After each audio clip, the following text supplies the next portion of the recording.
أن تعبد الله كأنك تراه فإن لم تكن تراه فإنه يراك على النبي صلى الله عليه وسلم তোমরা ব্যাপারটাকে নামাজ আদায় করবা নামাজ আদায় করার সময় চিন্তা করো না মালিক আমার সামনে দাঁড়িয়ে আছে যদি তোমার ভিতরে কোনো চিন্তা না আসে এতটুকু চিন্তা করিও যদিও আমি আল্লাহকে দেখতে না পাই আমার আল্লাহ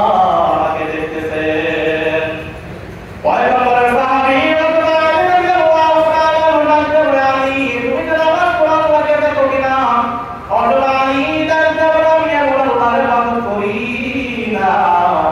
যে আমি আল্লাহকে দেখে না আমি আল্লাহকে দেখে দেখে সালাত আদায় করি দেখে সালাত আদায় করি তো আল্লাহ কেমন আলী রাদিয়াল্লাহু তাআলা দেখতে বলে ভাই আল্লাহকে দেখার বিষয়টা আল্লাহ তো বড় বিষয় ঠিক আছে